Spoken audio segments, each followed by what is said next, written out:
مسلم شریف کی حدیث ہے، نبی رحمت صلی اللہ علیہ وسلم نے سیدنا فاروق اعظم رضی اللہ تعالی عنہ سے کہا،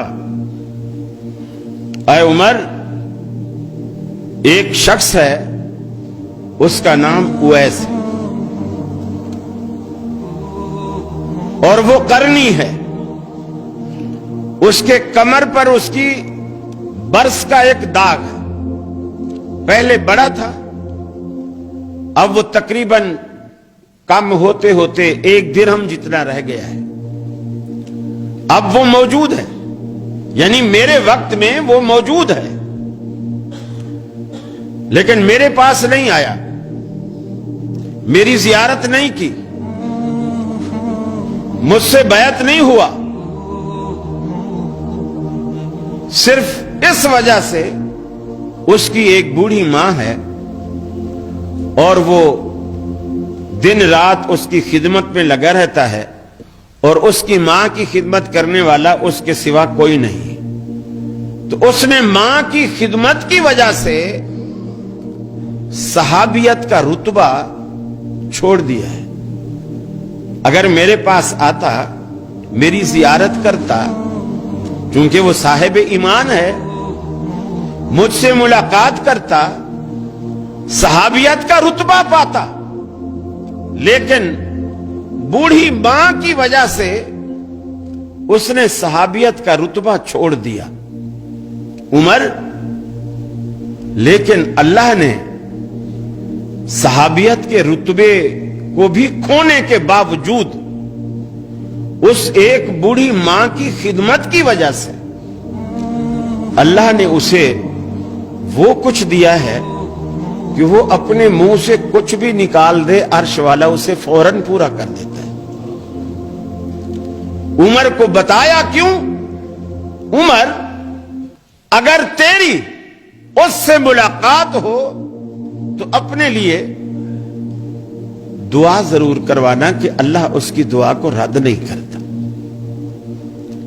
حضرت عمر ڈھونڈتے رہے، رسول اللہ صلی اللہ علیہ وسلم دنیا سے چلے گئے، صدیق اکبر کی خلافت آئی، وہ بھی چلے گئے، حضرت عمر کی خلافت آئی۔ حضرت عمر کے دور میں کسی نے آ کر بتایا کہ امیر المومنین، جس شخص کی آپ کو تلاش تھی، میں اسے مل کر آ رہا ہوں، مینا میں ٹھہرا ہوا ہے، حج کرنے آیا ہوا ہے، ایک خیمے میں ہے، اگر آپ کہیں تو میں اس کو بلا لاؤں۔ انہوں نے کہا نہیں، جس بندے کی اللہ کے ہاں اتنی او بھگت ہے کہ اس کی بات اللہ ٹالتا نہیں ہے، ہم اس کو اپنی دربار میں نہیں بلائیں گے، اس کے احترام میں خود اس کے پاس جائیں گے۔ حضرت عمر فاروق نے اس بندے سے کہا، مجھے لے چلو۔ خیمے میں گئے، ایک شخص ہانڈی چولہے کے اوپر رکھ کر پکا رہا تھا، باقی کچھ دور بیٹھے ہوئے تھے۔ آپ نے پوچھا، ایوکم اویس، ارے تم میں اویس کون ہے؟ وہ جو ہانڈی پکا رہا تھا اس نے کہا، میرا نام اویس ہے۔ فرمائیے۔ سیدنا فاروق اعظم نے اپنا تعارف کروایا اور کہا کہ میرے لیے دعا کرو۔ انہوں نے کہا، میں آپ کے لیے دعا کروں؟ آپ صحابی رسول، خلیفۃ المسلمین، امیر المومنین، میں آپ کے لیے میں دعا کروں؟ فرمانے لگے، یہ میں نہیں کہہ رہا، میری خواہش نہیں تھی، مجھے تو پتہ بھی نہیں تھا، یہ رسول اللہ صلی اللہ علیہ وسلم نے کہا، اے عمر، اگر تجھے وہ شخص ملے تو اس سے اپنے لیے دعا ضرور کروانا، اس لیے کہ اللہ اس شخص کی دعا کو رد نہیں کرتا۔ وہ اس نے عرض کی کہ پھر فرمائیے، میں کیا دعا کروں، کیا دعا کروں آپ کے لیے؟ اسلام آباد والوں، اگر ہم ہوتے نا، ہم کہتے کہ اس دفعہ میں نے 40,000 والے کئی بانڈ خریدے ہیں، تو بس یہ دعا کر دو کہ پہلا، دوسرا، تیسرا سارے انعام میرے ہی نکلے ہیں۔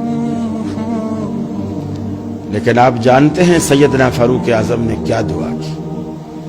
فرمایا کہ میرے لیے یہ دعا کرو کہ اللہ عمر کے گناہوں کو معاف کر دے۔ حالانکہ جس کے دامن میں کوئی جھول نہیں، کوئی داغ نہیں، یہ محض اللہ کے ڈر کی وجہ سے